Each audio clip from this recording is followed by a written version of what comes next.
বলছেন প্রাইমারি কোনো scan copy নেই, এরপর প্রাইমারি নিয়োগেও একই পরিস্থিতি হবে। প্রতিক্রিয়া আইনজীবী ফেরদৌস সাবিমের, কি বলেছেন তিনি শোনাবো। আপনি ধ্বংস করে দিচ্ছেন ওএমআর শিটগুলো, তার স্ক্যান কপি রাখা। এরপরে তো ইন দ্য কিউ আছে প্রাইমারির কোনো ফিজিক্যাল কপিও নেই, আপনি স্ক্যান কপিও নেই। আজকের যা রায় হলো, এরপরে প্রাইমারির যা সিলেকশন প্রসেস রয়েছে সেটাও একই পরিণতির দিকে যাবে বলে মনে হয়। ইতিমধ্যেই যখন অনিশ্চয়তার মধ্যে রয়েছেন এই 25,752 জন চাকরিহারা শিক্ষক শিক্ষাকর্মী, তাদের ভবিষ্যৎ কি হবে বলা হচ্ছে 3 মাসের মধ্যে ফ্রেশ ভাবে নিয়োগ করা হবে, ফ্রেশ আবারও তাদেরকে পুনরায় পরীক্ষায় বসতে হবে। তাই সেই জায়গায় দাঁড়িয়ে তারা আবারও তাদেরকে পরীক্ষার জন্য প্রস্তুতি নিতে হবে। এখন তারা কতটা প্রস্তুতি নিতে পারবেন সেই প্রশ্ন তুলছেন, এবং পরবর্তীতে এই যে অযোগ্যদের জন্য তাদের যে শাস্তি পেতে হলো বলছেন এমনটাই, তারা এর দায় কে নেবে সেই প্রশ্ন তুলছেন এই চাকরিহারারা। আর এরই মধ্যে প্রাইমারির প্যানেল ও এসএসসির প্যানেল সম্পূর্ণ আলাদা। দুটো কেসের মেরিটের মধ্যে বিস্তর ফারাক। প্রাইমারিতে একজনও অযোগ্য প্রার্থীর খোঁজ মেলেনি, কোনো দুর্নীতি প্রমাণিত হয়নি, কারোর অভিযোগের ভিত্তিতে আমাদের প্যানেল বাতিল হবে না। প্রতিক্রিয়া টেট উত্তীর্ণ প্রাইমারি শিক্ষক সুদীপ মালাকারের। এসএসসির প্যানেলের মধ্যে বিস্তর পার্থক্য আছে। এসএসসির কেসের মেরিট আমাদের কেসের মেরিটের মধ্যে অনেক পার্থক্য আছে। যেখানে সাদা খাতা ইত্যাদি বিষয় বলা হচ্ছে, আজ পর্যন্ত আমাদের 32,000 প্যানেল, আমাদের যে আনট্রেন্ডের প্যানেল, সেই প্যানেল থেকে একজনও দোষী প্রমাণিত হয়নি এবং একজনেরও চাকরি আজ পর্যন্ত আনট্রেন্ডের থেকে যায়নি।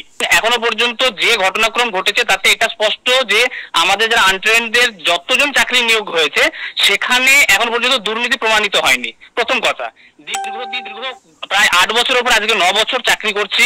সুতরাং এই 9 বছর আমাদের সার্ভিসের আমরা যে সার্ভিস করেছি তার রেসপেক্টে দুম করে কেউ একটা অ্যালিগেশন দিলেই সেই প্যানেল, আমাদের প্যানেল বাতিল হয়ে যাবে, এই ধরনের আমরা এক্সপেক্ট করি না। প্রমাণিত যে আজ পর্যন্ত সিবিআই দীর্ঘ 5 বছর ধরে 2022 সালে সিবিআই এর ইনভেস্টিগেশন শুরু হয়েছে, আজকে 2025 সাল, 3 বছরের উপরে সিবিআই ইনভেস্টিগেশন করছে। আজ পর্যন্ত একজনও আনট্রেন্ডকে বলতে পারেনি বা প্রমাণ করতে পারেনি যে এই আনট্রেন্ড ব্যক্তি, যে তখন আনট্রেন্ড ছিল কিন্তু এখন সে ট্রেনিং নিয়ে সরকারি চাকরি করছে, কিন্তু সে দুর্নীতি করে চাকরি পেয়েছে, এটা এখনো পর্যন্ত প্রমাণ করতে পারেনি। তো লয়াররা, যারা বিরোধী পক্ষের লয়াররা আছে, তারাও জানেন, কিন্তু তারা জোর গলায় বলেন, তাদের নিজেদের স্বার্থে বলেন, তাদের মক্কেলদের স্বার্থে বলেন, কিন্তু এটা প্রতিষ্ঠিত সত্য যে আজ পর্যন্ত 3 বছর হয়ে যাওয়ার পরও সিবিআই আমাদের বিরুদ্ধে কোন রকম চার্জশিট, ফাইনাল চার্জশিট আজ পর্যন্ত ফাইল করতে পারেনি এবং আমাদেরকে দোষী এটা সাব্যস্ত করতে পারেনি। ডিভিশন বেঞ্চে আমাদের মামলা শোনার জন্য বলা হয় এবং সেই মামলা এখন ডিভিশন বেঞ্চে জাস্টিস সৌমেন সেনের এজলাসে এখন পেন্ডিং আছে।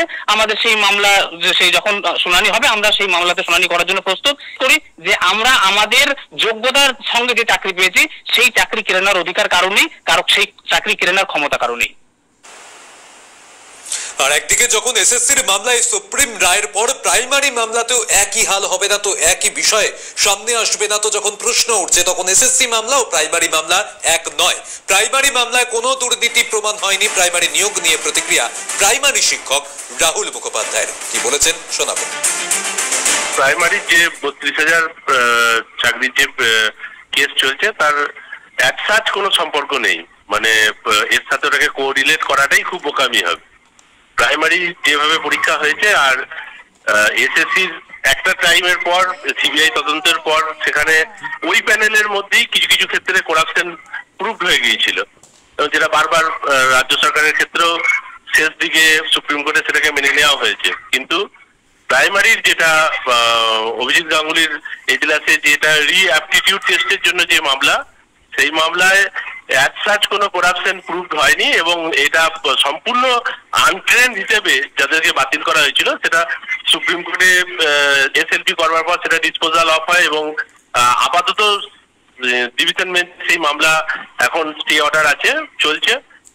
তো এখানের সাথে ওর কোনো সম্পর্ক নেই এবং এই যদি কেউ বলে থাকে সেটা বোকার মতোই বলছে, এই মামলার সাথে ওর কোনো ব্যাপার নেই। আর একদিকে কলকাতা হাইকোর্টের রায় সুপ্রিম কোর্টও বহাল রাখতেই এই যে 2016 পুরো প্যানেল বাতিল করে দেওয়া হলো, তারপরে সুপ্রিম নির্দেশে পরেই স্কুল ছেড়ে দিলেন